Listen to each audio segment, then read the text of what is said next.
कहानी शुरू होती है दिल्ली की एक कॉलोनी से, जहाँ पर मीरा शादी के बाद नए नए घर में आई थी।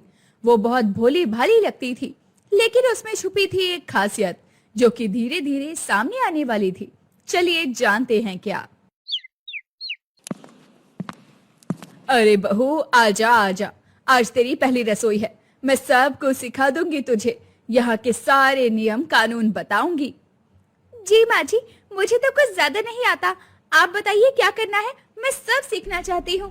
अरे राधा, बहू को आराम करने दो जरा, अभी अभी तो बेचारी आई है, धीरे धीरे सिखाती रहना। नहीं जी, बहू को पहले दिन से ही सब पता होना चाहिए। देखो बेटा, यहाँ सारे पड़ोसी बहुत अच्छे हैं। शर्मा आंटी बहुत बीमार रहती हैं, उनका खास ख्याल रखना। गुप्ता अंकल हमारे कॉलोनी के सेक्रेटरी हैं, बहुत इज्जत करनी है उनकी। जी माँ जी, मैं सबका ख्याल रखूंगी। क्या मैं शर्मा आंटी से मिलने जा सकती हूँ? उनकी तबीयत कैसी है? मीरा, तुम बहुत अच्छी हो, लेकिन एक फ्री की एडवाइस दे रहा हूँ तुम्हें। यहाँ जरा संभल के रहना, यहाँ के लोगों को समझने में थोड़ा टाइम लगेगा। अगले दिन सुबह मीरा घर का काम निपटाकर शर्मा आंटी के घर जाती है, जो बिस्तर पर बीमार होने का नाटक कर रही थी। अरे बहू, मैं तो बहुत परेशान हूँ, सारा दिन सर दर्द रहता है, कभी पेट दर्द, कभी पैर दर्द। डॉक्टर कहते हैं बहुत गंभीर बात है, कोई दवाई काम नहीं कर रही। अरे यार, इतनी तकलीफ? आंटी जी, मैं आपकी मदद करती हूँ, घर की साफ सफाई कर देती हूँ, आप आराम कीजिए। अरे बहू, तो कितनी अच्छी है, भगवान तुझे खुश रखे। मैं तो सारा दिन अकेली पड़ी रहती हूँ। मीरा साफ सफाई करने लगती है। ड्रेसिंग टेबल की सफाई करते समय शर्मा आंटी के सर से विग गिर जाती है। अरे बाप रे बाप, ये क्या हुआ? आंटी जी, ये तो... अरे चुप करो, कोई देख लेगा तो क्या कहेगा, जल्दी से लगा दो वापस।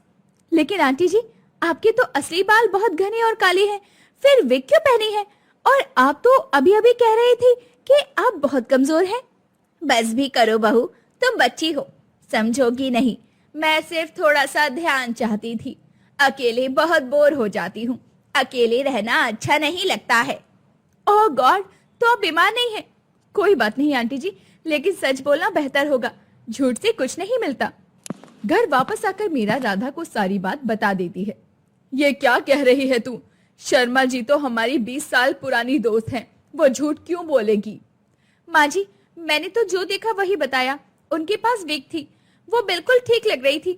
क्या करूं मैं, मुझसे झूठ नहीं बोला जाता। अब बहुत हो गया, तू बस अपना काम कर, दूसरों के बारे में इतना क्यों सोचती है? अरे बहू कुछ गलत तो नहीं कह रही ना? अगर शर्मा जी ठीक है तो अच्छी बात है। कुछ दिनों बाद कॉलोनी में एक बड़ी मीटिंग होती है, जहां गुप्ता अंकल सबसे पैसे मांग रहे थे।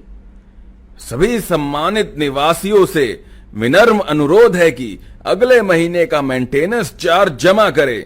मैं व्यक्तिगत रूप से सबके पैसों का ख्याल रखूंगा, मेरे ऊपर पूरा भरोसा रखें। गुप्ता जी, आप तो पिछले साल से हमारे सेक्रेटरी हैं, हमें आप पर पूरा भरोसा है।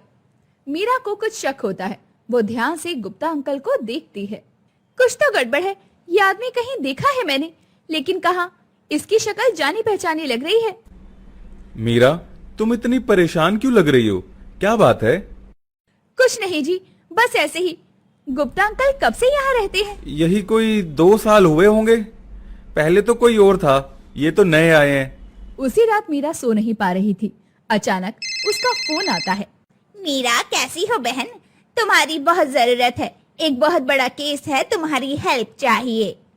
प्रिया, अब मैं शादीशुदा हूँ, ये सब काम छोड़ दिया है मैंने, अब मैं सिर्फ एक गृहिणी हूँ। लेकिन मीरा, सुनो तो सही, तुम्हारी कॉलोनी में एक बहुत बड़ा फ्रॉडस्टर है, गुप्ता नाम है, हमें शिकायत आई है। हे भगवान, ये तो हमारा सेक्रेटरी है, तभी मुझे जानी पहचानी शक्ल लग रही थी।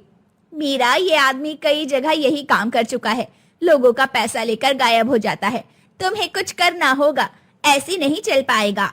अगली सुबह मीरा बहुत परेशान थी और अपनी सास को सच बताने का फैसला करती है। ये क्या कह रही है तू बहू, तू जासूस थी? ये बात तूने पहले क्यों नहीं बताई? जी माँ जी, मैं एक प्राइवेट डिटेक्टिव एजेंसी में काम करती थी, लोगों के केसेस सॉल्व करना मेरा काम था। अब समझ रही हूँ गुप्ता अंकल कौन है। हद है, तो फिर शादी से पहले बता क्यों नहीं दिया? हमें लगा तू एकदम सीधी सादी है। मुझसे गलती हुई है माँ जी। मुझे लगा आप लोग परेशान हो जाएंगे। मैं बस एक नॉर्मल हाउसवाइफ बनना चाहती थी। अरे कोई बात नहीं बेटी, अब बताओ गुप्ता के बारे में क्या पता चला? तभी रोहित दौड़ते हुए आता है। पापा, दिक्कत हो गई बहुत बड़ी। सुना है गुप्ता आज रात ही यहाँ से निकल रहा है, सारा पैसा लेकर भाग रहा है वो। अरे बाप रे बाप, हम तो 50,000 रुपए उसको दे चुके हैं, अब क्या होगा?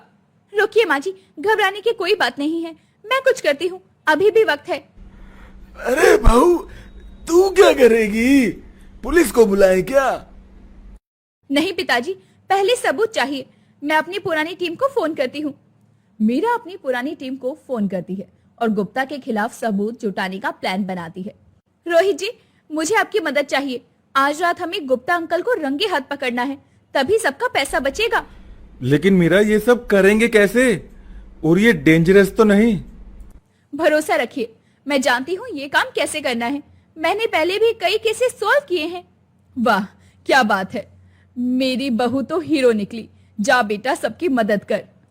रात को मीरा और रोहित छुपकर गुप्ता के घर के पास जाते हैं। वहाँ मीरा उसकी फोन कॉल सुनती है। हाँ भाई, सारा पैसा इकट्ठा हो गया है, कुल मिलाकर 5 लाख से भी ज्यादा है। कल सुबह की फर्स्ट फ्लाइट से निकल जाऊंगा। और हाँ, मुझे नया टारगेट भी मिल गया है। परफेक्ट, बस इतना ही काफी है। अब सबके सामने खुलासा होगा। वाह मीरा, तुम्हारा दिमाग तो चाचा चौधरी से भी तेज चलता है। अगली सुबह मीरा जल्दी उठकर पूरी कॉलोनी को इमरजेंसी मीटिंग के लिए बुलाती है। सुनिए सभी लोग, मुझे आपको कुछ जरूरी बात बतानी है। गुप्ता जी आपका पैसा लेकर भागने वाले थे। ये क्या कह रही है? मैं तो बस, अरे झूठ है ये सब। अरे ये क्या बात कर रही है मीरा, कुछ गलतफहमी हो गई होगी। कोई गलतफहमी नहीं है, ये रिकॉर्डिंग सुनिए आप सब। गुप्ता जी की रात की बातचीत। रिकॉर्डिंग सुनकर सब हैरान रह जाते हैं। गुप्ता जी का झूठ अब सब लोगों के सामने आ चुका था। ये तो, अरे यार, मैं तो सिर्फ क्या सिर्फ? क्या सिर्फ? हमें बेवकूफ समझा है क्या तूने? हमारी मेहनत की कमाई है। अरे ये तो बहुत बड़ा धोखा था मीरा बहू, तुमने तो हम सबको बचाया, हम तो लुट जाते।